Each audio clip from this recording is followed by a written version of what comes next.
Hi, everyone, and welcome into the Week 7 edition of my rankings versus the expert consensus. And if you haven't checked out my article on fancy data, make sure to check it out here. I'm going to put it in the comments. Okay. And of course, if you want to get into the fantasydata.com subscriptions, I really strongly recommend you use that. Fantasy footballers use it. JJ Zacharyson uses it. Matthew Berry uses it.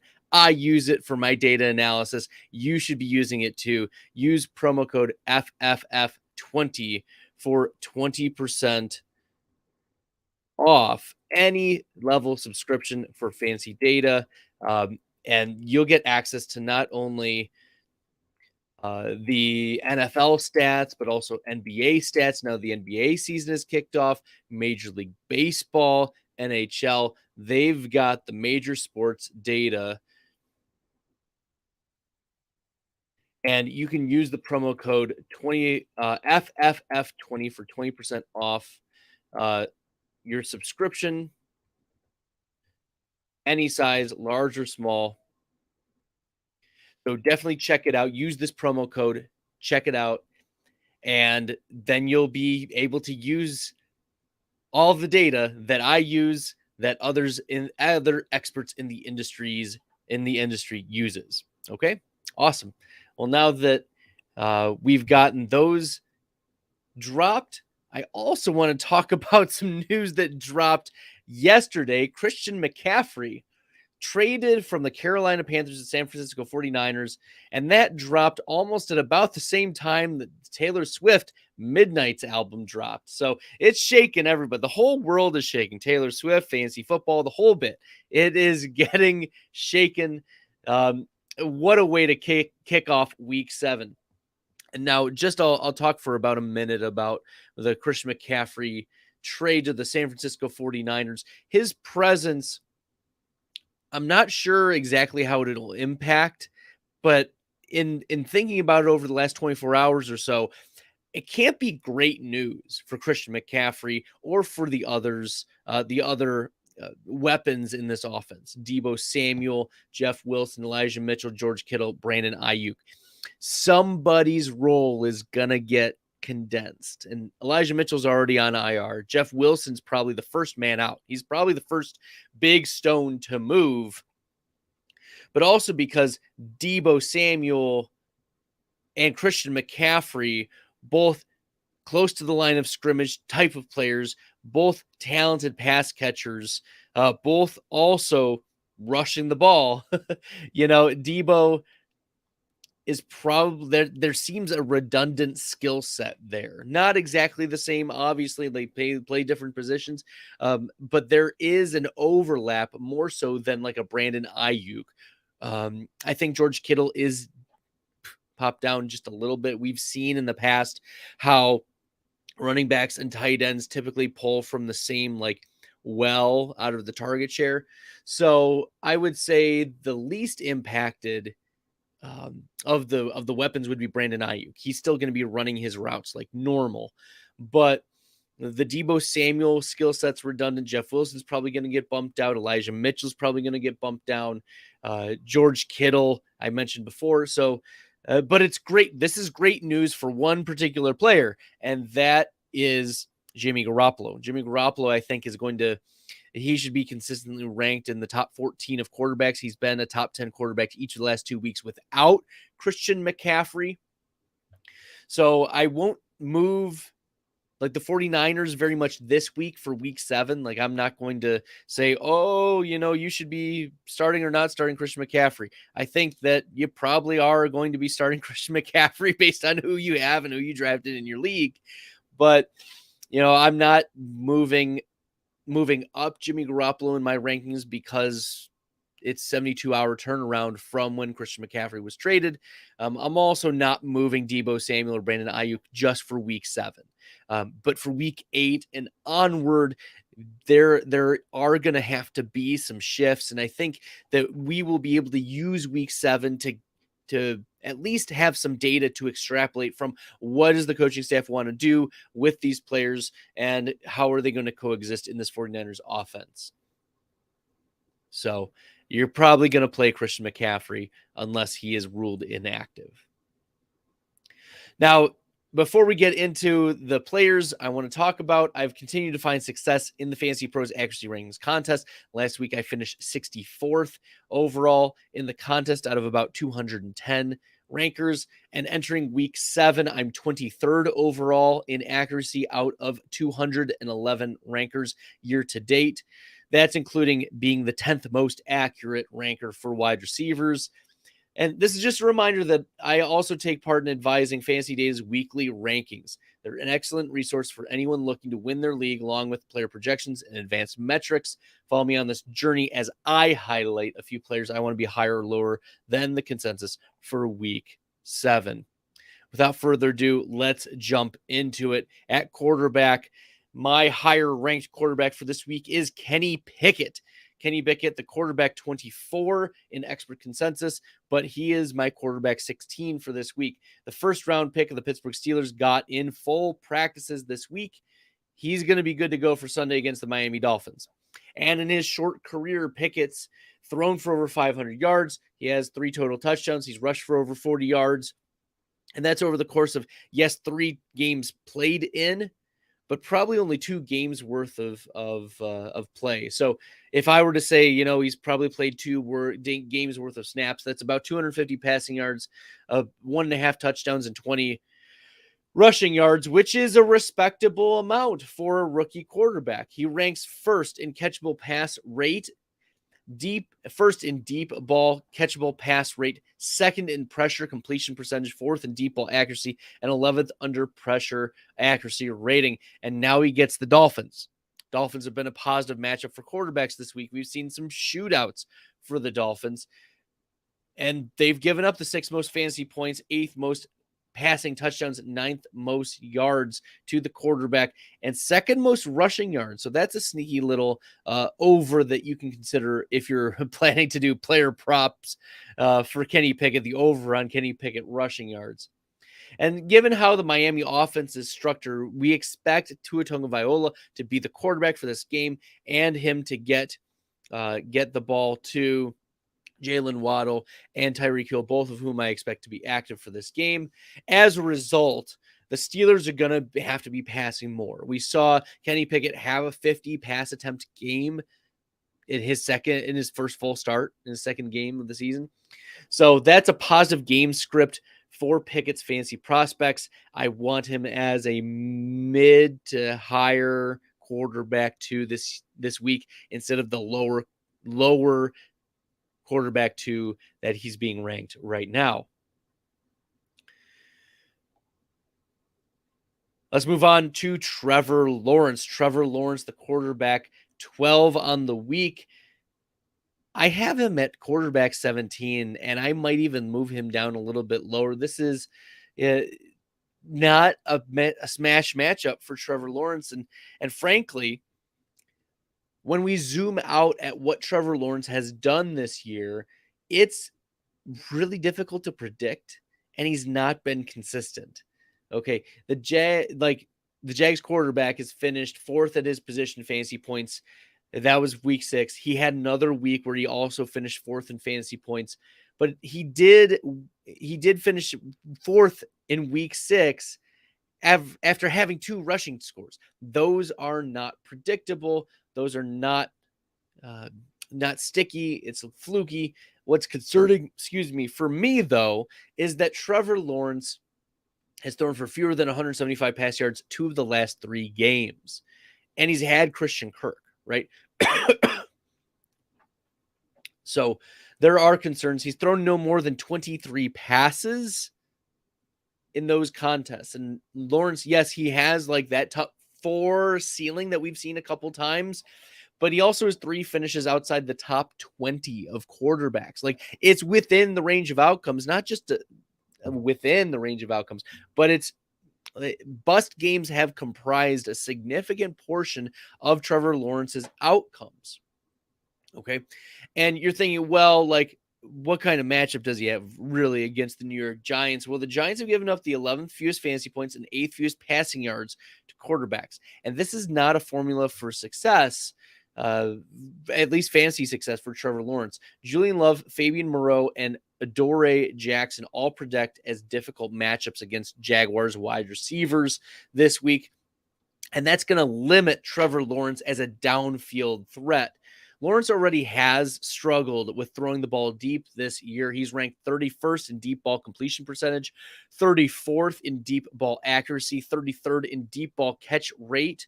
And look, I don't expect this to be one of those explosion games, game scripts that gets out of hand where it's going to be one of these like a slugfest. I don't think so.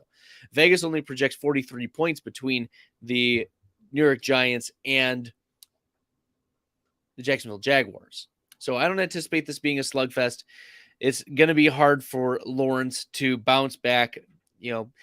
He has some weapons, but I am concerned about the pass volume, and that's, the Giants are not going to be pushing the pace. The Giants are not going to be, passing the ball a lot. I mean, I am higher on Wandel Robinson than others, but they don't have Kadarius Toney. They don't have Kenny Golladay. They're going to feature Saquon Barkley. It's going to be slower drives. So I just don't think this is a game script that's going to be pushing, Trevor Lawrence to be, getting 45 pass attempts and throwing for 300 yards. It's just not within the range of outcomes. And quarterback 12, you got to get probably 3 touchdowns. So I don't think Trevor Lawrence gets there. I think quarterback 17 is the spot for him this week. All right. I did not think that I would be talking about Jonathan Taylor on a you need to be higher on conversation, but running back 11 is just too low for Jonathan Taylor. The reports are he is good to go for week 7. You should be a confident high-end running back 1. Taylor's missed the last 2 games, though, due to the ankle injury he suffered in the week 4 matchup against Tennessee, and he gets Tennessee again this week. Now, looking back on what he did back in week 4 against this same Tennessee team, he had 20 carries, 1 reception, only 43 total yards. But it was a month and a half ago that Jonathan Taylor was like, it was him or Christian McCaffrey. Who you going to pick? Okay. The majority of Jonathan Taylor's season, it's just fallen on the wrong side of variance, right? He's getting involved in the offense. He's averaging 20 yards a carry. 4 of those carries per game are red zone carries. He's getting utilized near the goal line. He's not getting pulled. It's not like there's another back that's getting pulled at that point.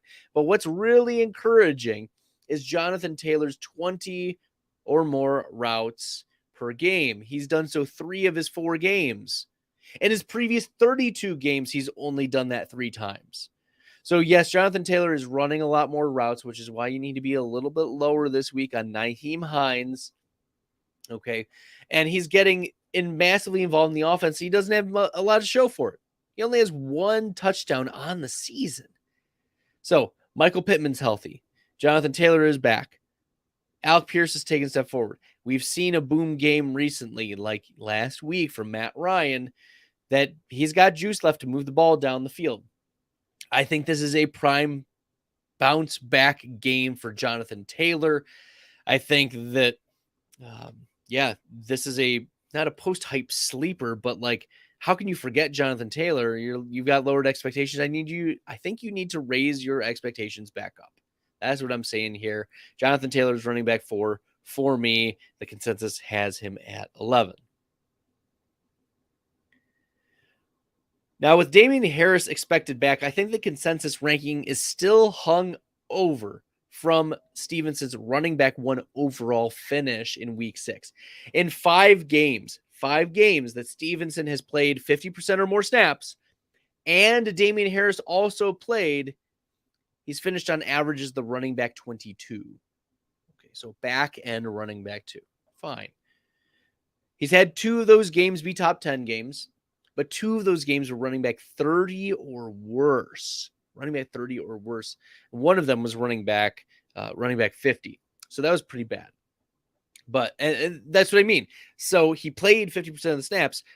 It's a very wide range of outcomes. And there are very few players who get the workload that Ramondre Stevenson does, but has such a wide range of outcomes over the last 18 games. Stevenson has shown his efficiency in flashes. Like he's fourth in juke rate among running backs. So he's looking to make moves, and he's 15th in yards created per touch. He's making moves in the open field. He's making people miss. 20th in breakaway rate, right? When he gets through the hole, he can break through in a big way. And Chicago, this is a good matchup, right? Chicago's giving up 7 most fantasy points to the running back position, but they do give up the 6th fewest receptions and 11th fewest receiving yards. And that fits more in the Ramondre Stevenson area of his role in this New England offense. Like that fits with what he does instead of Damian Harris. Harris, who gets between 35 and 50% of the snaps, doesn't run a lot of routes.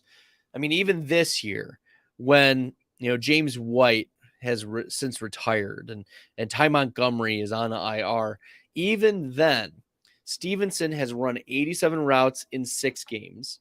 Harris has run 34 routes in the 4+ games he's played. Back to splitting the backfield in what projects a positive game script. Like New England is projected, it's New England -9 in this matchup against Chicago. I think that Stevenson has garbage time on his side. I think he has volume on his side, but also the return of Damian Harris. It's the hedge a little bit. So, I don't think that Stevenson can access. He can access this running back 9, but I think betting or centering our average expectation for Stevenson to be a top 10 running back this week, I think that's folly. Okay. Yeah, I think he's more of a mid-pack running back 2 than a low-end running back 1.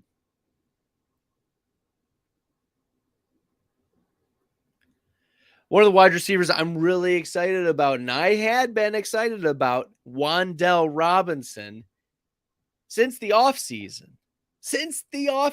Give me Wandel Robinson. I have 70+% of Wandel in my dynasty leagues. It's about time. I want to see him on the field. And so maybe this is the bias in me, but it's not just that Robinson's the healthiest wide receiver on this team, nor is it that the Giants get the Jacksonville Jaguars, who, we'll talk about the Jags in a second. But the Robinson has just continued to increase his usage, and he dominated back in college. He doubled his snap share from game 1 to game 2. He more than doubled his routes runs from game 1 to game 2. He quadrupled his targets. He went from 1 to 4 in his first to second games. And this second round pick out of Kentucky, he's been pretty quietly under the radar, but now is the time to smash hot on Wandel Robinson. He had been dealing with a knee sprain. He is back. He made his presence known the first week back from getting from that knee sprain. He was targeted on a 35.7% clip of his routes. Like when he's out there, more than a third of the time, he was throwing the ball. That's good. And for a 5-something player, right? 5'0" player, right? He might be a small player, and this may be a small sample size, but it's reasonable to think that with Kadarius Toney and Kenny Golladay ruled out, Robinson's usage, that's just going to continue to increase. They like what they've seen from Wandel Robinson. Daniel Jones is willing to throw him the ball. So I think 5 to 7 targets in this game with some possible red zone usage or maybe taking one deep shot, right? He finishes wide receiver 29 in week 6. And I know that was buoyed by a touchdown,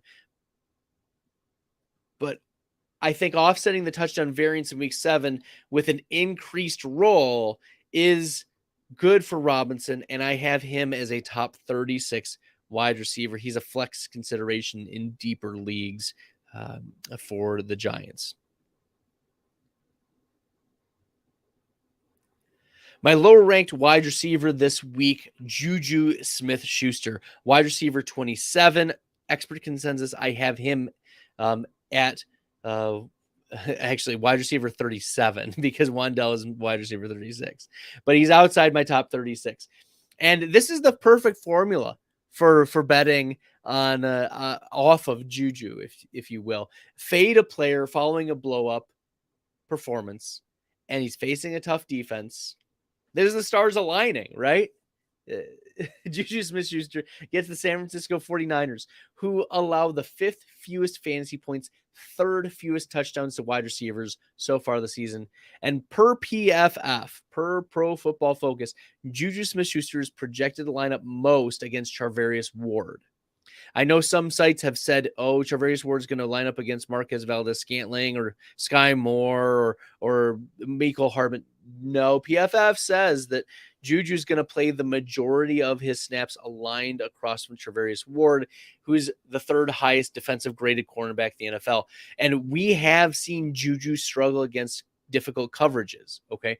Against the Chargers' Bryce Callahan, for instance, Juju was limited to 3 receptions, 3 targets, 10 total yards. Overall, it's been an up and down season. Like if we take a zoom out from this game, say, how has Juju done this so far? Pretty badly. Aside from his big blow up game, really, he's only finished inside the top 34 wide receivers once. That was this past week's finish. What's more likely? Him finishing outside, wide receiver 35 plus, or inside that? So far, the data suggests that it's going to be a bad matchup and a bad return on investment if you're trying to grade him as a almost wide receiver 2. He hasn't shown much upside either, right? He's wide receiver 113 in deep targets. He's wide receiver 55 in air yard share, wide receiver 77 in average target distance, and wide receiver 70 in target separation. These are 3 data points, or these 4 data points show that Juju isn't given the opportunity for big plays downfield. He's just not given opportunity.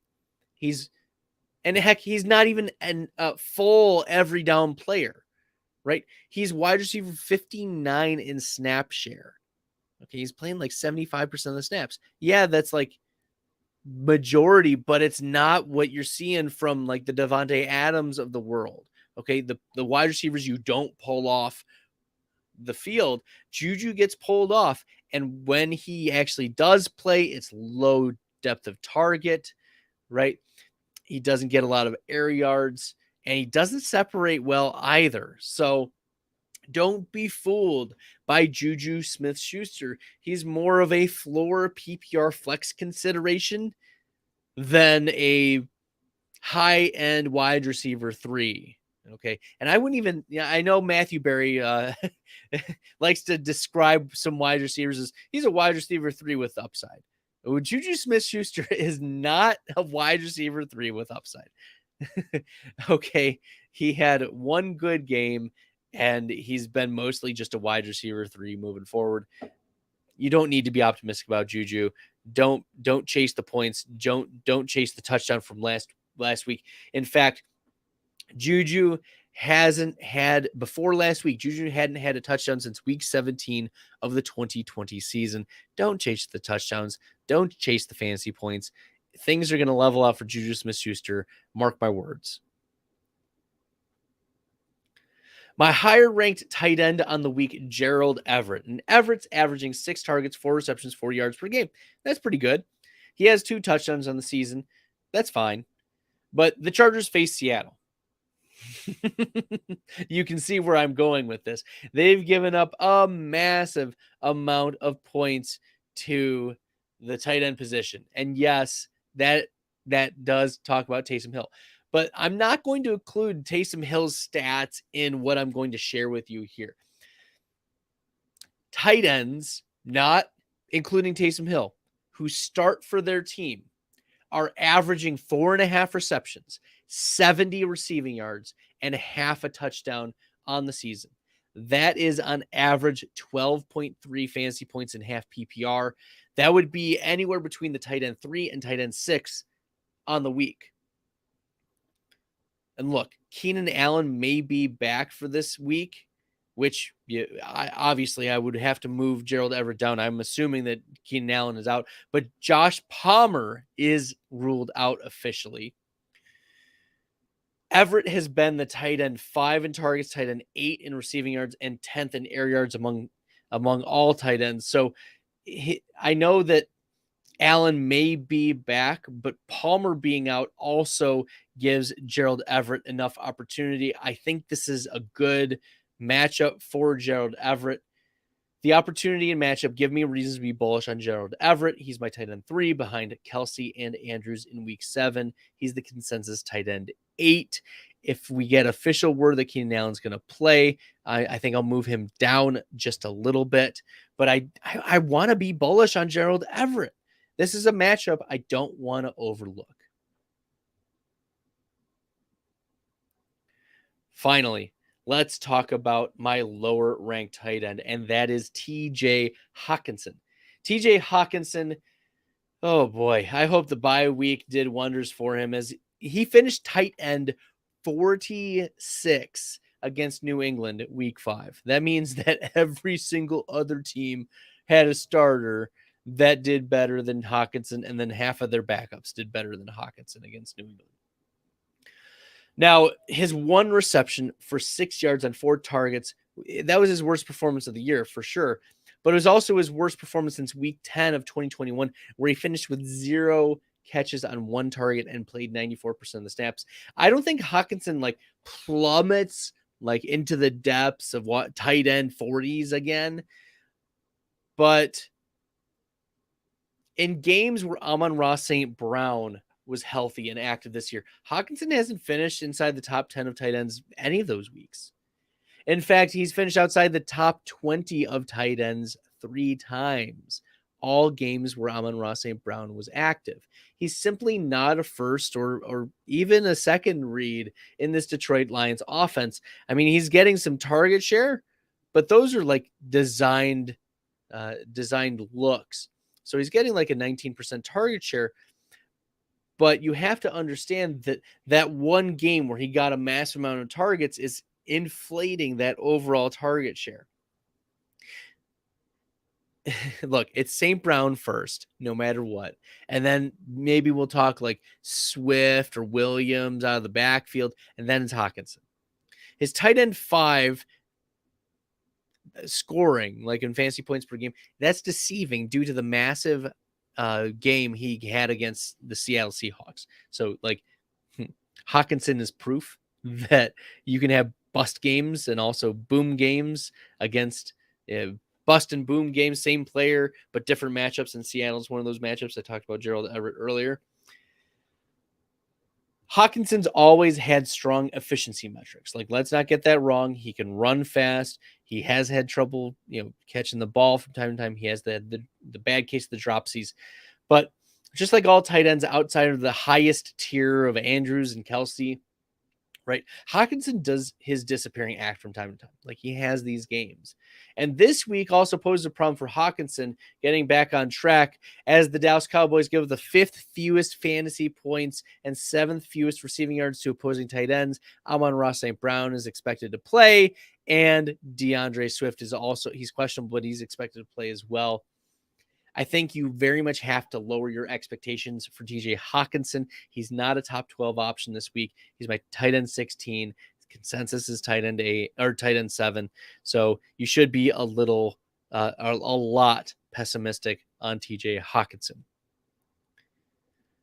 All right, everyone. Thanks again for tuning in. If you liked a lot of the data that I'm sharing with you, make sure that you get a subscription to Fantasy Data. Use the promo code FFF20 for 20% off a subscription to Fantasy Data. Large or small, it doesn't matter. Use the promo code, and that will help you make better decisions for your DFS lineups, for your starting lineups, for doing projections. However you want to use the data, it's great. Fantasy Data.